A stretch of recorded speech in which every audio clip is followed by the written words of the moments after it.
Good morning sir. Sir मेरा ना एक डाउट है इस क्वेश्चन के अंदर। आपका पास हमारे पास ना ये क्वेश्चन ऐसा सा बुक में भी था, ये आपने एडिशनल करवाए थे बाद में क्वेश्चन। तो सर इस क्वेश्चन के अंदर बेसिकली मैं ये कहना चाह रहा हूँ कि इस क्वेश्चन जो ये क्वेश्चन है ये आपने हमको बुक में करवाया भी था।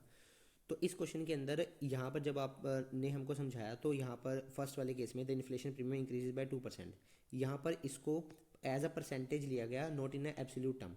बट जो जैसे कि यहाँ पर ये की बात मैं समझा रहा हूँ कि भाई यहाँ पर इन्होंने इसको एज अ परसेंटेज बढ़ाया है, मतलब 8 का 2% बढ़ाया है यहाँ पर, ना कि 8+2 करके 10% नहीं करा। एक तो ये चीज़। एंड सर दूसरी चीज़ कि भाई यहाँ पर इन्होंने बोला market return remains the same. तो उस वजह से इन्होंने क्या करा कि भी मार्केट रिटर्न जो है वो 12 था, वो 12 ही रहा।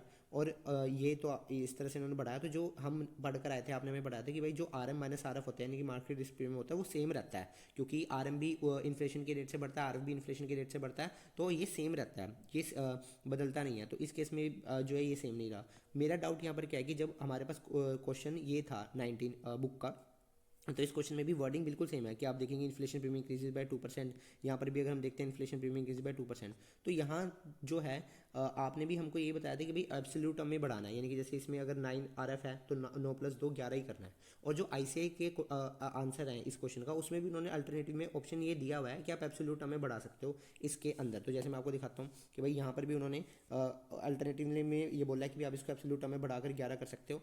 और आपने भी जब हमें सोल्यूशन करवाया था तो उसमें भी मैं आपको दिखाऊँ अगर, तो उसके अंदर भी यहाँ पर अल्टरनेटिव टर्म्स में आपने ही देखिए कि यहाँ पर आपने 9 2 11, मतलब हमने 11 ही बढ़ाया है। और जो R M minus R F है वो सेम रहा है। सो मेरा डाउट बेसिकली सर यहाँ पर ये है कि भाई अब हमें कैसे पता चलेगा। अब जैसे पहले वाले की वर्डिंग बिल्कुल सेम है, अगर हम देखते हैं इस वाले में भी वर्डिंग बिल्कुल सेम है, इन्फ्लेशन प्रीमियम इंक्रीज बाय 2%। इस वाले की भी अगर मैं वर्डिंग देखता हूँ बिल्कुल सेम है, इन्फ्लेशन प्रीमियम इंक्रीज बाय 2%।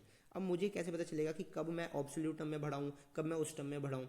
तो ये बहुत एक कन्फ्यूजन है इसके अंदर। And second thing is this कि अगर मान लीजिए अभी तो इसने चलो बोल दिया यहाँ पे market return remains the same, अगर ये market return remains the same ना होता तो क्या मैं उस केस में भी आरएम को भी बढ़ाता जो है इन्फ्लेशन के रेट से, ताकि मेरा आर एम माइनस आर जो सेम रहता। Basically my doubt is, I have two doubt sir. First doubt is this कि भाई जब वर्डिंग्स बिल्कुल सेम है क्वेश्चन की, इन्फ्लेशन प्रीमियम इंक्रीज बाय 2%, जो हमने बुक में करा 19 क्वेश्चन वहाँ भी लिखा है इन्फ्लेशन इंक्रीज बाय 2%, वहाँ हमने ऑब्सोल्यूट टर्म में बढ़ाया, यानी कि 9+2 11 करा। यहाँ पर हमने इसको परसेंटेज टर्म में बढ़ाया कि भाई उसका जो भी दिया हुआ था उसका परसेंटेज हमने करा।